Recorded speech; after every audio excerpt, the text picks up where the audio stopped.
कांग्रेस की राष्ट्रीय प्रवक्ता और मध्य प्रदेश कांग्रेस मीडिया प्रभारी सुभाषिनी शरद यादव का अजीबोगरीब बयान सामने आया है, जहां उन्होंने अमित शाह के आशिक के जनाजे वाले बयान पर पहले तो आपत्ति दर्ज कराई और इसे शर्मनाक बताया।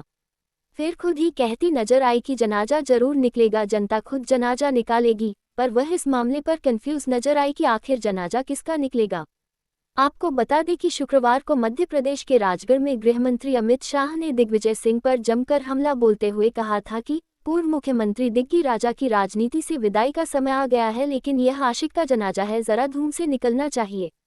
शनिवार को ग्वालियर पहुंची समाजवादी विचारधारा के नेता स्वर्गीय शरद यादव की बेटी सुभाषिनी यादव प्रेस कॉन्फ्रेंस कर बीजेपी पर हमला बोला जरूर, लेकिन आशिक के जनाजे वाले बयान की तरह विरासत कानून को लेकर भी सुभाषिनी कंफ्यूज नजर आए। उन्होंने तत्कालीन राजीव गांधी सरकार में विरासत कानून जैसा कोई कानून ही न होने का दावा कर डाला। साथ ही उन्होंने पीएम मोदी के विरासत कानून के आरोपों पर पलटवार करते हुए कहा कि उनके आरोप तो कुछ भी होते हैं, बिना बात के होते हैं। पीएम क्या आरोप लगा रहे हैं, उन्होंने इसकी जानकारी ली कि नहीं? आप मैनिफेस्टो में से निकाल कर आरोप लगा देते हैं कि मैनिफेस्टो इससे इंस्पायर है, उससे इंस्पायर है। आपने मैनिफेस्टो पढ़ा? सुभाषिनी यह भी कहा कि आप जनता को जवाब दीजिए, 15 लाख उनके खाते में आए कि नहीं आए? आपने किसानों के साथ क्या किया? आप मणिपुर पर बात नहीं करते, उज्जैन में महिलाओं के साथ क्या हो रहा है? प्रधानमंत्री जी विरासत कानून पर बात कर रहे हैं, उस पर कांग्रेस ने कोई ऑफिशियल स्टेटमेंट नहीं दिया है। पीएम सिर्फ और सिर्फ इस मुद्दे पर झूठ बोल रहे हैं। उनका काम सिर्फ इतना है, जनता को गुमराह करना। उसमें जो मुद्दे उठाए हैं, ग्वालियर चंबल संभाग में किस चीज पर फोकस किया है कांग्रेस ने, किस तरह के मुद्दे हैं जिसको लेकर आम जनता के बीच में? देखिए जो यहाँ पर सबसे अहम मुद्दा है पानी, जल का है। हम चाहेंगे कि चंबल का पानी ग्वालियर तक पहुँचे, क्योंकि जल है तो जीवन है। और ये इलाका बहुत ही समय से, चंबल का इलाका सूखा और इन चीज़ों से प्रभावित रहा है, तो उनमें से एक अहम मुद्दा यही रहेगा कि चंबल का पानी ग्वालियर तक पहुँचे। क्योंकि विधानसभा चुनाव में भी मैंने देखा था कि बीजेपी ने ये वादा किया था लेकिन पूरा नहीं किया, तो हम ये पूरा करने का काम करेंगे। मैडम, ये जैसे मैंने आपसे बात की थी तो ये बड़े बड़े चेहरे कांग्रेस का घर छोड़ के जा रहे हैं, जैसे संजय निरुपम, विजय सिंह, तो मैंने इनकी क्षतिपूर्ति कैसे होगी काम? देखिए बहुत चेहरे कांग्रेस से, बीजेपी से कांग्रेस में भी आए हैं, बीजेपी से कांग्रेस में भी आए हैं। हमने उनका स्वागत किया है। और जो लोग जा रहे हैं, देखिए वो एक अच्छे, मेरे को लगता है कुछ अच्छे के लिए ही हो रहा होगा। हमारी पार्टी में सिर्फ वही लोग रह जाएंगे जो सीधा जनता के लिए काम करना चाहते हो, सच्ची निष्ठा से काम करना चाहते हो, जिनको हमारे पार्टी द्वारा दिए गई जो 5 न्याय की गारंटीज़ है, हो सकता है उनसे उनको ये आपत्ति रही हो, इसीलिए वो लोग हमसे छिटक के जा रहे हो। लेकिन अब हम लोगों ने निश्चय ले लिया है कि हम युवा, किसान, नौजवान, जवान, किसान, महिलाओं के लिए काम करने जा रहे हैं। और ये आप आने वाले समय में देखेंगे कि जिस मुद्दे पर हम लोग निकले हैं उसको हम सफल बना कर।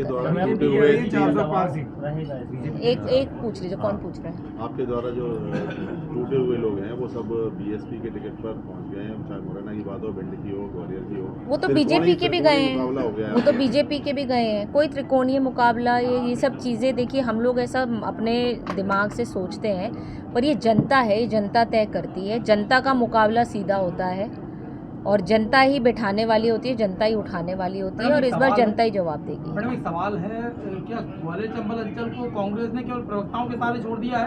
क्योंकि बड़े नेता एक तो लेट टिकट बहुत लेट हुए कांग्रेस के ग्वालियर चंबल में, उसके बाद भी कोई बड़े नेता अभी तक ग्वालियर में नहीं आए हैं। मैं संभागीय मुख्यालय बावजूद इसके राहुल गांधी और प्रियंका गांधी मुरैना में ग्वालियर नहीं आ रहे हैं। मैंने फिर अब वही बात कही कि हर एक जिला तो कवर नहीं हो सकता है ना।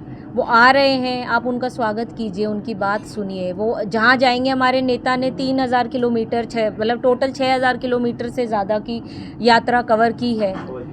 वो भी एक बहुत बड़ी बात होती है। उसमें भी वो पूरे देश में घूमने का, ग्वालियर भी आपने देखा होगा होकर गए थे। वो तो एक ज़रूरी नहीं होता कि चुनाव के समय ही आया जाए।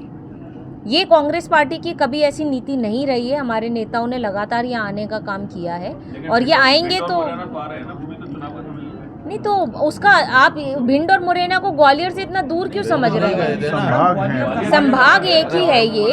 ये संभाग एक ही है। यात्रा में भिंड नहीं था ना, इसलिए भिंड। नहीं, आप देखिए ना, मैडम ग्वालियर संभागीय तो मुख्यालय है यहाँ से। मैं आपकी बात समझ रही हूँ सर, पर अब जो प्रोग्राम निकल गया है वो आ रहे हैं भिंड में, और वहीं से चंबल से हमेशा देश में एक बड़ा संदेश, ये वीर भूमियों की रही है भूमि, यहाँ से स्वतंत्रता संग्राम भी छेड़ा गया था, तो इसमें कोई एक जिला नहीं पकड़ना पड़ेगा, ये पूरी भूमि से ही आने वाला चुनाव लड़ा बीजेपी जाएगा। के तमाम सारे राष्ट्रीय नेता भी यहाँ पर आ रहे हैं, प्रादेशिक नेता तो हैं यहाँ पर, लेकिन बड़े बड़े नेताओं को यहाँ पर लगातार दौरा हो रहा है। मोदी जी अरे भैया, आप सिंधिया जी से पूछिए ना कि वो क्यों भाग गए यहाँ से, वो क्यों भगे थे तब और अब भी क्यों भाग गए, उनसे पूछिए ना। हमारे नेता तो आने का काम कर रहे हैं, आप खुले मन से उनका स्वागत कीजिए। मैम, कांग्रेस का इनहेरिटेंस टैक्स के ऊपर क्या रहा है? क्या सरकार बनेगी तो इसको लागू करेंगे, किस तरह से? नहीं, ये देखिए, जो भी हमारी पार्टी का इसके ऊपर कोई अभी ऑफिशियल स्टेटमेंट नहीं आया है, और हमारे न्याय पत्र में सीधा ऐसी कोई बात नहीं करी गई है, और ये नहीं, ऐसा कुछ नहीं है। जो चीज़ें नहीं, जो भी किसी का व्यक्तिगत स्टेटमेंट रहा हो उसको आप पार्टी के स्टेटमेंट से नहीं जोड़ सकते हैं। और ये जो चीज़ें बनाई जा रही, मैं फिर कह रही हूँ, भटकाने के लिए और झूठ फैलाने का काम कर रहे हैं। न्याय पत्र में जो बातें लिखी हुई उसको मोड़ तड़ोड़ के जनता के बीच में ले जाने का काम कर रहे हैं। ये हम लोगों की जिम्मेदारी बनती है कि हम अपने न्याय पत्र को सही तरीके से लोगों के बीच में जाने का काम करें। अपने भाषणों में ये भी कहते फिर रहे हैं कि है ना कि आपकी जो जमीन है वो नाम करा ली जाएगी कांग्रेस द्वारा, अगर कांग्रेस सरकार बनती है। इस पर क्या कहना है आपका? ऐसा नहीं होता, ऐसा पहले हुआ है। जवाहरलाल नेहरू जी जब देश के प्रधानमंत्री बने थे, कितने करोड़ का कर्ज था, करोड़ों का, लगभग 500 करोड़ का कर्ज था हमारे देश पे। उस हालात में वो देश के प्रधानमंत्री बने थे, और इंदिरा गांधी जी ने अपना सोना गिरवी रख के देश में युद्ध में जाने का काम किया था। तो आप ऐसे पार्टी जो रही है जिन्होंने देश को सिर्फ देने का काम किया, आप कैसे सोच सकते हैं कि वो ले भी सकती है किसी से? एक सवाल है, अभी अमित शाह जी गुना आए थे तो उन्होंने दिग्विजय सिंह बहुत ही आपत्ति, हाँ, वो बहुत ही दुर्भाग्यपूर्ण था। इस तरीके की भाषा शैली गृह मंत्री से हम नहीं उम्मीद करते हैं, और जिस जनाजे का जिस तरीके लहजे से उन्होंने इस्तेमाल किया गया था वो बहुत गलत था। जनाजा निकलेगा, पर ये ज़रूरी नहीं है कि जो उन्होंने कहा है वैसा निकले। जनता जनाजा निकालने का काम करेगी, और 4 जून में हम परिणाम में वो देखेंगे।